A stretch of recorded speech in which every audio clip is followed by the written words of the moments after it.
question. Magsimula tayo sa isang trivia question. Ano yung pinakamahabang talata sa lumang o sa bagong tipan? Ano yung pinakamahaba? Isang napakahabang sentence. Sino nakakaalam? Ano yung pinakamahaba na sentence sa original na Griego sa bagong tipan? Okay. Taas nyo lang ang kamay nyo. Okay, wag nyo lang taas. It's actually Colossians 1, verses 9 to 20. Colossians 1, 9 to 20. 218 Greek words. Pero alam ba nyo ang ikalawa sa pinakamahaba?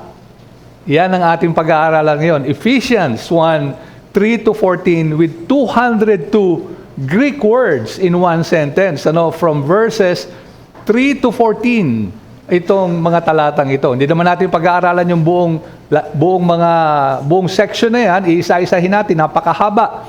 Bagamat sa English ay pinagputol-putol for ease of reading, para madali nating basahin. Pero sa original, isang napakahabang pangungusap, more than 200 Greek words. Verses 3 to 6 lang ang babasahin natin, at ating maalala na sa aklat ng Efeso ay isang sulat ito ni Pablo sa malapit na iglesia sa kanya. Imagine, 3 years, higit kumulang, na nagpagal dito si Pablo. Pinakamahaba ito, at least as far as those recorded in the book of Acts. 3 years na nagpagal dito si Pablo. Mahal na mahal niya ang iglesyang ito.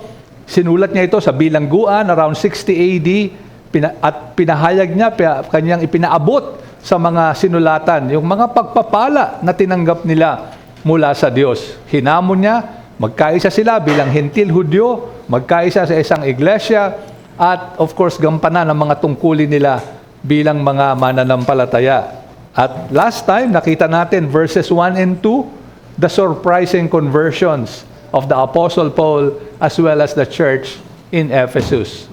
Tuloy natin ang sulat ni Pablo, verses 3 to 6 tayo ngayon. Basahin natin from verse 3. Sundan na lang ninyo ako sa mga banal na kasulatan ninyo. Verse 3, purihin nawa ang Diyos at Ama ng ating Panginoong Hesukristo, na siyang nagpala sa atin kay Kristo ng bawat pagpapalang espiritual sa kalangitan, ayon sa pagkapili niya sa atin, sa Kanya bago itatag ang sanlibutan, upang tayo'y maging banal at walang dungis sa harapan niya sa pag-ibig. Tayo'y itinalaga sa pagkupkup upang maging Kanyang mga anak sa pamamagitan ni Hesukristo, ayon sa kabutihan ng Kanyang kalooban, para sa ikapupuri ng Kanyang maluwalhating biyaya at na ipinagkaloob niya ng walang bayad sa atin sa pamamagitan ng minamahal. Yan ang salita ng ating Panginoon. Tayo muna'y manalangin bago natin ito pag-aralan. Manalangin tayo, mga kapatid. Our dear Heavenly Father, salamat na kayo ang umibig sa inyong iglesia. Kayo ang nagbigay ng mga biyaya na di namin malirip. At sa umagang ito, ipaalala nyo sa amin ang inyong pag-ibig mismo sa inyong mga anak, sapagkat ito po ang aming mga dalangin sa pangalan po lamang ng aming Panginoong Jesus. Amen.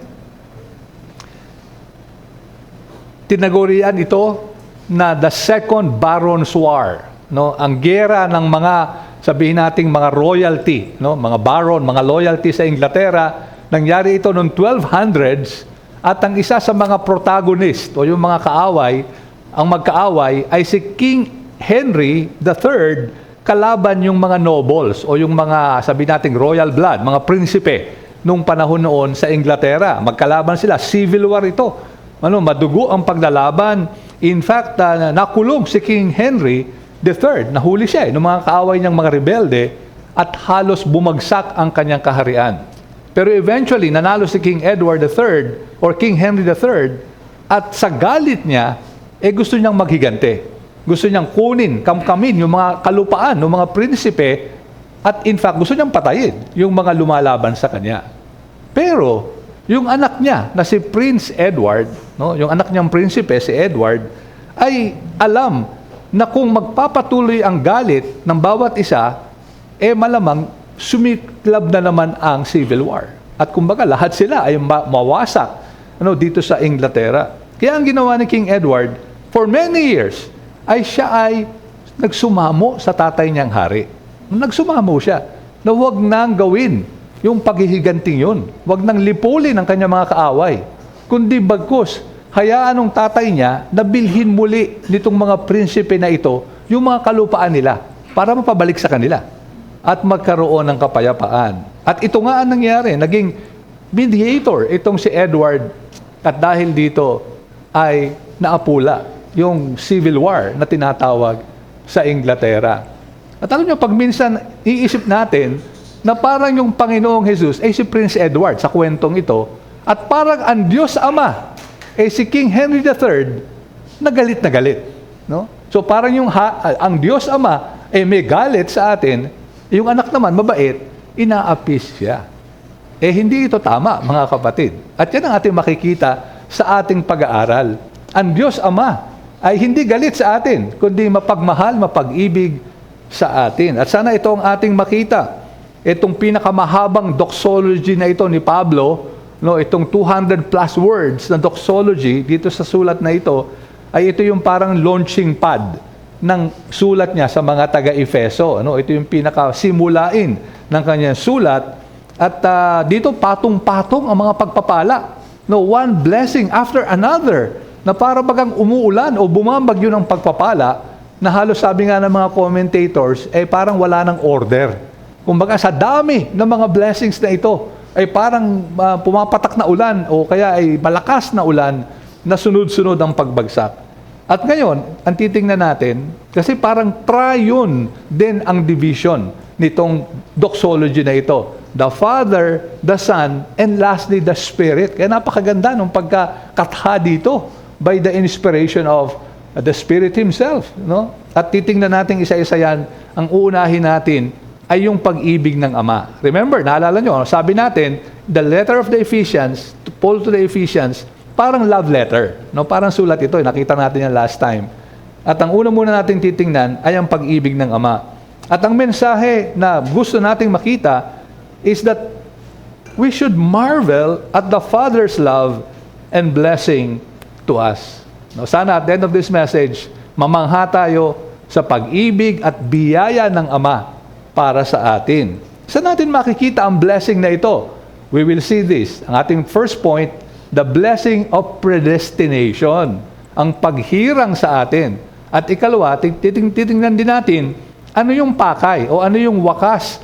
Bakit naghumirang ang Diyos Ama sa atin? So, dalawang bagay. First of all, tingnan natin the blessing of predestination. Starting at verse 3. Kitang-kita natin yan. Ano? At in fact, isa ito sa pinakamahalagang talata para sa ating mga Reformed believers when it comes to the doctrine of predestination, election. Verse 3, ito yung parang pinakapayong, no, yung sa English, overarching, o parang pinakapayong ng buong verses 3 to 14. Ito yung parang summary of the passage. Verse 3, Blessed be the God and Father of our Lord Jesus Christ, who has blessed us in Christ with every spiritual blessing in the heavenly places. Now, yung pagkasulat nito is very typical ng isang Jewish blessing. Yung tawag daw sa Hebrew, beraka. No, typical ito. Bagamat napakahaba, pero ito yung format ng pagkasulat ni Pablo, bilang Hudyo din naman si Pablo. Pero what I want you to notice first of all is the repeated mention of the words in different forms, blessed. Napansin nyo ba yon? Blessed, blessed, blessing. No? No, sa original, eulogitos, eulogio, eulogia. No? Okay? Di ba? Eulogy. No? Familiar, di ba? So, blessed, blessed, blessing. Pero actually, yung una ay adjective, verb, and noun. No? So, first of all, yung una, eulogitos, an adjective, blessed be the God. Or blessed God and Father. So, adjective ito, ano? Naglilinaw ng isang noun. At ang Diyos daw ay blessed. In the Greek, as well as in the English, yan talaga yung unang word na nakalagay. So tama yung English. Kasi sa Grego, blessed ang unang salita. Blessed. At alam nyo, itong eulogitos, pag ginagamit ito sa New Testament, palagi itong patungkol sa Diyos. Hindi ito patungkol sa tao. No? Kaya doon sa, alam mo ba, doon sa Beatitudes, iba actually yung salita ang ginamit. Hindi eulogetos, no? More of parang happy in that sense, ano? So ibang Greek word 'yan kung papansinin natin. Whenever this word is used, ay ito'y tungkol lamang sa Diyos. No? Blessed, the only blessed. Ang siya lamang dapat purihin, 'yun ang ibig sabihin. Parang praise be. No, purihin nawa, 'yun ang ibig sabihin nito, ano? Purihin nawa. At itong pagpuri na ito sa Diyos, dahil siya ang nagbibigay ng blessedness. That's a verb. He blesses. Siya ay nagbibiyaya ng ano? Ng blessing. Noun. No? Siya ang nagkakaloob ng pagpapala. And so, mga kapatid, napakaganda. Dito pa lang sa simula. Puro blessing na. No? The God who is to be praised blesses you with blessing. No? Ayan ang ibig sabihin dito. At hindi lang basta blessing, pinaliwanag in three phrases yung blessing na ito. Una sa lahat, it is in Christ. No? Alam nyo naman, napakahalagang phrase niyan, in Christ, with Christ. Lahat ng mga pagpapala ng Kristiyano, hindi niya tinanggap dahil sa kanyang kabutihan o dahil sa kanyang merito o kaya ay katuwiran. Palaging in Christ. Dahil kasama tayo ni Jesus, saka dumadaloy ang pagpapala. It's in Christ. Hindi lang yan, it's comprehensive. Every spiritual blessing. Napansin nyo ba yun? Every. No, so walang exempted o walang exception. Lahat ng mga pwedeng pagpapala na espiritual ay ibinuhos sa atin. Grabe, no? Amazing yun. Biro mo, lahat ng pwede mong isipin pagpapala espiritual ay ipinagkaloob sa iyo in Christ. Saan ba natin makikita yung pagpapala? Baka naman talangin ng iba sa inyo. Pero pastor, bakit ako merong pagsubok? Bakit ako may kakulangan? Bakit ako kulang ang aking mga pangangailangan? Meron akong mga even mga sakit na ngayon ay nararanasan. Well, niliwanag din ni Pablo. It is in the heavenly places. In the heavenly places. Alam niyo yung salita na yan, yung phrase na yan, ay sa Ephesians lang yan nag-o-occur. Never else in the New Testament. Pero sa Efeso, 5 times na ginamit ito ni Pablo. 5 times in the heavenly places para ipalala sa kanila na merong unseen world out there na kung saan andyan ang giyera ng the forces of good and the forces of evil. At dito sa unseen world na ito, ay andyan din ang langit, kung saan doon tayo binigyan ng maraming pagpapala kasi naandun din si Jesus. Nakaupo sa kanang kamay ng Ama, andun din yung mga pagpapala natin. Pero quick question, ibig sabihin ba yan? Hindi pa natin nararanasan ngayon? Ibig sabihin ba wala tayong blessing dito? Of course not. We have the already and not yet. No? Andyan na, may blessing na tayo, pero hindi pa ito ang kasagaran ng pagpapala. Pagdating natin sa langit, pagdating ng Panginoong Jesus, doon natin mararanasan ang napakadakilang mga pagpapala na ipagkakaloob pa sa atin ng Diyos. So, yan ang pinaka-overall statement, verse 3. Verse 4, eto na. Ano ba yung mga blessing na ito? At sinimulan niya ni Pablo sa verse 4, even, ito na yung ating napaka-precious doctrines para sa ating mga Reformed Christians, even as He chose us in Him. Again, andun yung in Him, in Christ. He chose us before the foundation of the world.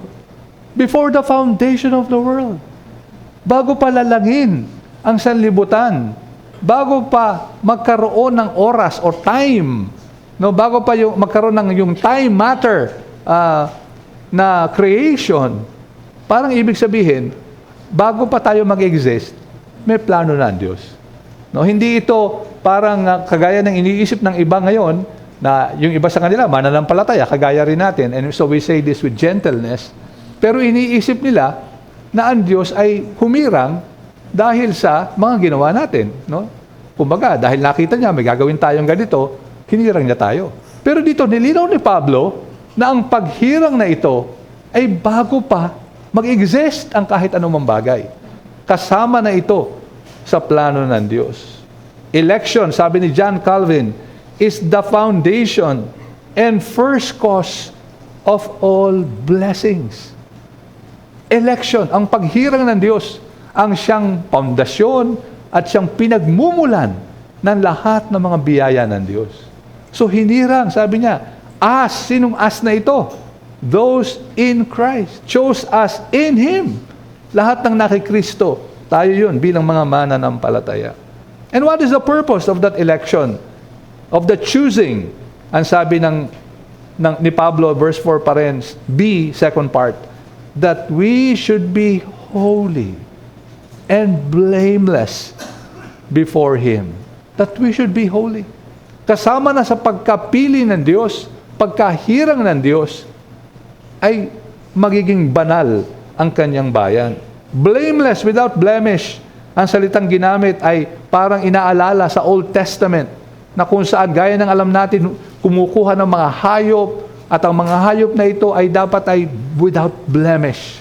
Blameless. Wala kang maipipinta sa hayop na ito at ito yung iaalay mo bilang hain.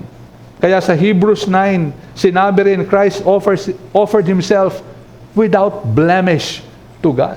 No, siya nag-offer ng sarili niya, wala siyang anumang bahid. And so, election is not simply, okay, ligtas tayo, pupunta tayo sa langit. Pero kasama sa election, ang mga hinirang ay mamumuhay ng may kabanalan at walang kapintasan. Of course, not perfectly in this life, pero makikita sa mga buhay nila na mayroong paglago sa kabanalan, mayroong pagsunod sa Diyos. And finally, verse 5. Pero before verse 5, verse 4, in love, He predestined us. Medyo tricky kasi yung in love. Kaya doon sa ibang verses, nasa verse 4, kasi pwede niyang i-modify yung mga nauna, yung being chosen, holy, and blameless in love, pwede rin yan, grammatically, pero pwede rin, in love, verse 5, He predestined us. Bali, ang nagtulak sa Ama para tayo ay hirangin. Pag-ibig. Napakaganda, no? Pag-ibig. Para tayo hirangin, para maging banal. Pag-ibig. No, pag-ibig. So may pagmamahal ang Ama. In fact, yung pag-ibig niya ang nagtulak para siya ay humirang. At hindi lang basta humirang in verse 5, He predestined us. Notice that word. Pinag-aralan natin recently, one of our preachers nangaral, for adoption to Himself as sons through Jesus Christ. Adoption. No, parang pag-aampon kung sa atin. Sa atin kasi yung pag-aampon medyo pagminsan hindi ganun ka hindi parang normal ang dating kasi medyo bihira ang nag-a-adapt. But of course right in our midst dito, no, meron sa atin dito na nag-adapt at yan ang isa sa mga hinahangaan natin na mga mananampalataya. Maraming mga mananampalataya. Meron tayong recent missionary from America, kilala niyo siya at nag-adapt din siya, no, ng isang anak dito sa Pilipinas. So, nakahanga-hanga ito. Pero medyo hindi pa ganun ka-common sa atin. No? Pero alam nyo ba na sa Roman culture, Greco-Roman culture, relatively common ito. In fact, sa kanilang batas, yung rights of the adopted, exactly the same as the natural-born children. Parehong-pareho lang. At ang pinaka-famous example siguro, doon sa panahon ng mga Romano, ay walang iba, kundi si Gaius Octavian Turinus, na inadopt ni Julius Caesar. Kilala niyo naman si Julius Caesar, no? Di ba? Ito yung isang ruler, no, sa Roman Empire. Inadopt niya ito si Gaius. At alam niyo ba na ito si Gaius na ito, kaya siguro nang alam ng may mga mahilig sa trivia sa inyo, eventually became Augustus Caesar, the first Roman emperor. Ang unang emperador, walang iba kundi adopted son, si Gaius Octavian Turinus, who became Augustus Caesar, Tsar, King, Emperor, dahil sa adoption. At kung paano siya, from a relatively humble beginnings, inadopt ng hari, at ngayon ay naging hari, ay di ba tayo rin mga kapatid, makasalanan, parang maduming basahan tayo, Imagine, winelcome tayo to the very family of God. Tinuring tayo ng anak ng Ama in Christ. In Christ. Kaya nga, sinasabi din ng mga writers like si John Stott, I recall, at I'm sure marami pa, na ito yung napakataas ng blessing. Ito yung parang apex. Sa dami natin mga blessing, justification, sanctification, and so on. Pero yung pinakatuktok ay inari ka ng, hindi lang sa pinalaya, sa kasalanan at bilangguan, ay ginawa pang anak ng Diyos. What a blessing, mga kapatid. At ito'y bahagi pa rin ng purpose o plano ng Diyos para sa atin. So yung pagkasoberano ng Diyos ay talagang, kumbaga, the very foundation, no, the air in which all of these passages, kumbaga, breathe. Kaya merong buhay ang mga talatang ito. May assumption dito na tunay nga soberano ang Diyos. So ano nga application nito para sa atin? Well, sana ma-appreciate natin higit yung pag-ibig ng Diyos Ama. Again, Trinitarian. Ito ang ating mensahe, Trinitarian, no? Ngayon, the Father, God willing, next Lord's Day, the Son. So sana yung pag-ibig mismo ng Ama ay ating ma-appreciate. Kasi siya yung humirang sa atin. Siya yung humirang sa atin. At kung tayo nagdududa, talaga bang ang Diyos Ama ay nagmamahal sa atin? Kasi yung iba nga inaakala, siya yung galit. At yung anak, yung pag-ibig. No? Parang inaapis yung Father. John 3:16, sa ulado ng marami sa atin, for God so loved the world. Sino yung God doon? He so loved the world that He sent His only begotten Son. Sino yung God ron? The Father. The Father so loved us that He sent His only begotten Son, that whosoever believes in Him should not perish but have everlasting life. The Father, God, so loved this sinful world na nagpadala ng anak niya. Sabi ng isang relatively sikat din na pastor, Ligon Duncan, and theologian, the idea, and I'm quoting from him, the idea that at the cross, yun daw idea, na sa krus, Jesus is trying to turn away the anger of His Heavenly Father against His people in such a way that Jesus is loving and the Father is not.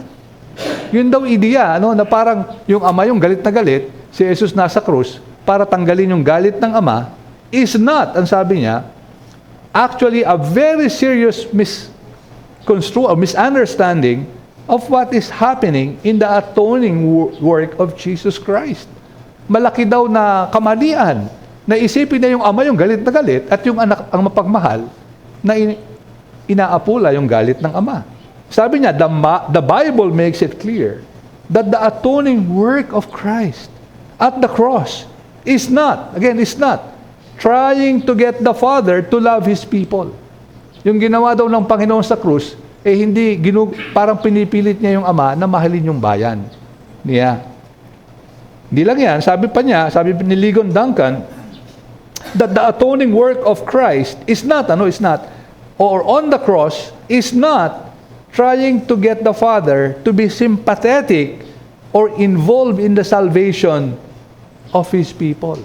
Hindi yung parang kinukuha lang yung simpatiya ng Ama ni Jesus, na parang yung Ama ay galit, malayo, ayaw, na parang pinapakiusapan. But, sabi ni Duncan, that Jesus' work on the cross is actually the expression of the Father's prior love, or electing love before the foundation of the world. The cross is the expression of that prior love for His people. Ang Ama rin ay nagmamahal sa kanyang bayan. Kaya nga niya ipinadala yung kanyang bugtong na anak. In the words of Paul, Romans 8:32, He who did not spare His own Son.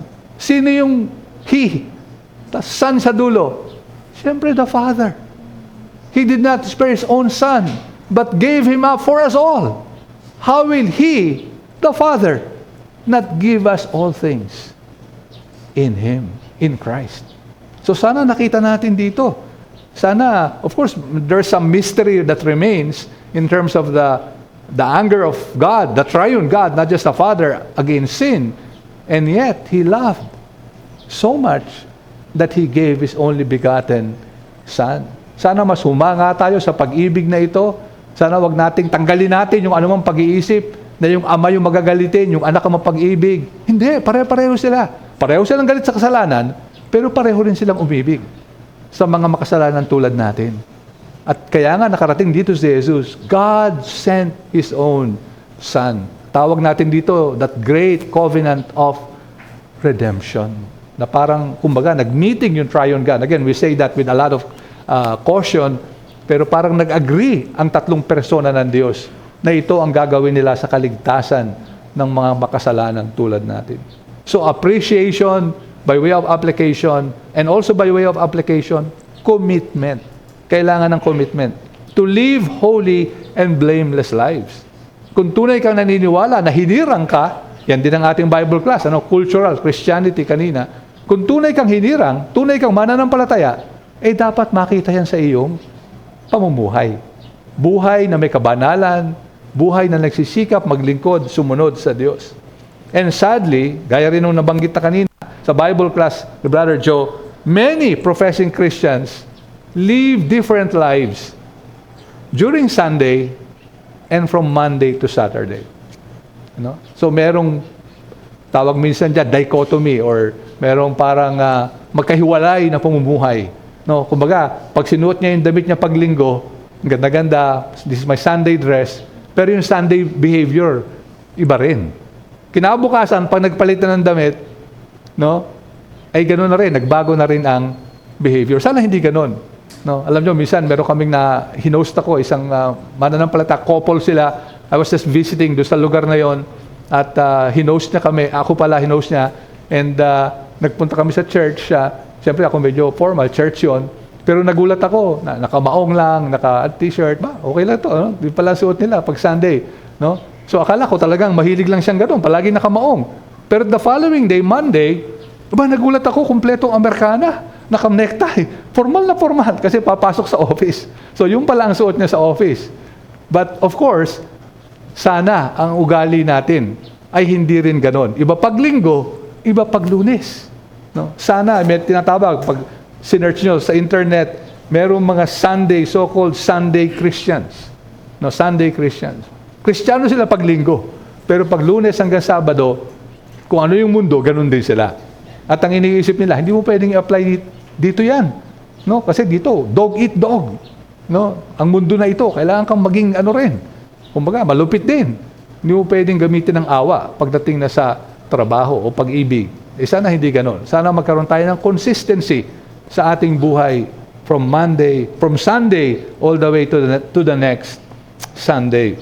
Sabi nga ni Robert Murray McCheyne, isa sa mga hinahangaang mananampalataya of the last century or so, Lord, make me as holy as a pardoned sinner can be. Panginoon, gawin mo akong banal as much as possible sa isang makasalanang kagaya ko. Inamin niya, I can never be perfect. Hindi ako pwede maging perfecto. Pero sana yung pinakamalapit na pwedeng mangyari o pinakamataas na pwedeng maabot ng isang makasalanan, sana dalhin mo ako doon. At sana ito maging panalangin din natin for those who are elect. Kung sa tingin natin, kasama tayo sa mga hinirang, sana yung panalangin natin, yung buhay natin mag-reflect din ng pagkahirang sa atin ng Diyos. Pero sa ating mga tagapakinig, mga kasamahan ngayon, na maaaring wala pa sa Panginoong Jesus, alam nyo, one way to know kung ako ba'y tunay na mananampalataya o hindi, again, very consistent din kanina sa Bible class.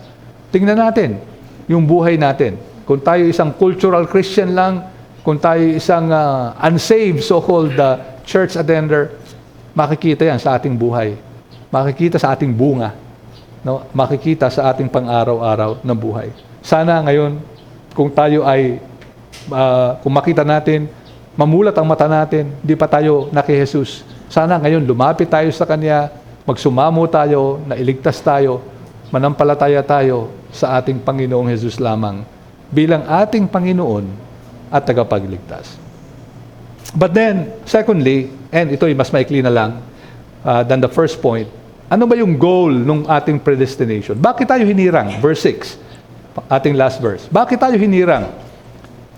To, pansin niyo yan? So ito yung pakay, ito yung purpose, no? To the praise of His glorious grace. At itong paulit-ulit nating makikita dito sa doxology itong napakahaba. Palaging inuulit-ulit ni Pablo, ito ang pakay nito. To the praise of His glorious grace. And remember the very first word in verse 3. Ano nga yung first word? Eulogitos, blessed. Praise be to God the Father. At dito sa kanyang parang in a way, closing of the Father's part in the doxology, to the praise of His glorious grace. Tayo ay hinirang ng Diyos. Tayo ay kanyang inampon o inaring kapamilya. Bakit? Para yung grace niya ang ma-magnify. Para makita. Kasi yung grace niya, larawan lang yun kung sino siya. At siya ay ang Diyos na mapagbiyaya. He's a gracious God. And therefore, pag tayo ay inaalala natin ang ating kaligtasan, dapat ang pinupuri natin ay siya lamang at ang kanyang biyaya. Yan dapat ang iniisip dito ni Pablo. Kayong mga taga-Efeso, noon, yamang alam ninyo, lahat ng pagpapala ay binigay sa inyo. Blessed, you're blessed with every spiritual blessing, predestined, you're chosen in Christ, you're adopted in Christ. Bakit? Nyo kailangan maalala ito. To the praise of the Father's glorious grace. Na again, ang mga blessing na ito, only in the beloved, in Christ. In the beloved, Christ Himself. Muli inulit ito. So, anong application sa atin ito, mga kapatid? Well, dahil sabi ni Pablo, to the praise of His glory, glorious grace, sana ngayong umaga, ang papuri natin ay nasa Ama din. Tayo'y naligtas, not because of our own merits. Yan ang paulit-ulit natin sinasabi.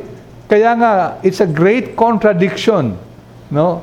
Yung sinasabing proud Calvinist, no? 'Di ba? Yung tawag natin sa English, oxymoron. Dalawang salita na magkabaligtad ang ibig sabihin, no? Paano ka magiging Calvinist kung ikaw ay proud? O paano ka magiging proud kung tunay kang Calvinist? Na ang paniwala mo'y hinirang ka ng Diyos, kaya ka naligtas. At marami ngayon, sa atin, even as believers, Reformed believers, ay nahuhulog doon sa tukso na inaagaw natin ang kaluwalhatian ng Diyos. Sabi ni Paul Tripp, isang kilalang pastor, sabi niya, sin, yung kasalanan, turns you and I into glory thieves. Yung kasalanan daw ay ginagawa tayong nakaw ng kaluwalhatian. Kaluwalhatian nino? Kaluwalhatian ng Diyos. Sabi niya sa kanyang article na ito, we demand to be at the center of the world. Yun daw ang gusto natin, tayo maging sentro ng mundo. We take credit for what only God could produce. Gusto natin sa atin i-ascribe yung credit. We want to be sovereign. Yan daw tayo, by nature. We want others to worship us. We establish our own kingdom and punish those who break our laws. We tell ourselves that we're entitled to what we don't deserve. And we complain when we don't get whatever it is that we want. Sin makes us glory thieves. Gusto natin nakasentro ang mundo sa atin. Gusto natin tayong pinupuri. Pero gaya nga sabi ni Pablo rito, to the praise of His glorious grace. Hindi tayo. Hindi ang ating kapurihan. Kundi ang kapurihan ng Diyos lamang. And so sana, siyasatin natin ang ating mga sarili, and admittedly, I, for one, have been a glory thief for so many times. At sana makita natin, yun ang ating tendency, agawin ang kaluwalhatian na ito. Sa halip na ibigay sa Panginoon, gusto natin, kumbaga kahit sabi nga, pag minsan siguro ang tukso sa atin, Panginoon, kahit maampiyasan lang ako ng glory na ito. No? But in doing so, pag minsan, inaagaw na natin ang kapurihan ng Diyos. And so in summary, nakita natin mga kapatid, the Father, God the Father Himself, loves His people whom He had chosen, and we should praise Him. Alam niyo, si Josiah ay mapalad na itong si Josiah na ito na nabuhay about 150 years ago, ay yung kanyang kalululuhan ay isa sa mga matibay na tumindig sa pananampalataya sa Inglaterra. Hindi lang yung kanyang lolo na ang pangalan ay si John, pati yung tatay niya na si Thomas ay nanindigan din sa pananampalataya. At alam niyo naman, nung panahon na yun, sa Inglaterra, inuusig itong mga tinatawag na dissenters. They dissent from the Church of England. They do not conform, non-conformist sila.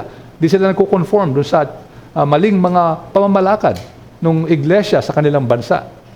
Napakaganda nung kanyang lahi. Kaya nga sa mga pangalan na lang, halata mo mga mananampalataya. John, Thomas, Josiah, di ba? Doon pa lang medyo, wow, talagang mga biblical lahat. Itong si Josiah, ang kanyang naging ministeryo ay ang pagkatha ng mga awit. Siya isang naging congregationalist, very active, pero hindi lang yan. Si Josiah rin ay naging aktibo sa mga problema ng lipunan. Siya ay lumaban sa pag-abolish ng slave trading or paghuli sa mga tao sa Africa, ginagawang alipin. So abolitionist, lumaban siya dyan. Ganon din sa mga batas na laban sa mga Hudyo. Meron kasi mga batas noon na parang anti-Jewish. No? So nilabanan niya, marami siyang ginawa tungkol dito. Pero mas kilala siguro natin si Josiah sa kanyang awit na inawit, na ngayon ay inaawit pa rin natin. At ang title nito, "'Tis not that I did choose thee." It is not that I did choose thee, sabi ni Josiah. For Lord, that could not be. Lord, that could not be. I cannot choose you. This heart would still refuse thee. Hast thou not chosen me? Grabe, no? Hindi kita pwedeng piliin, Panginoon. Never will this heart choose you kung hindi mo ako pinili. At pinakita ni Josiah, hindi lang ang pagiging Calvinist, pagiging Reformed believer in the sovereignty of God, in-apply niya to. Holy life, blameless life, fighting for the abolition of the slave trade, fighting to abolish unjust laws in his country.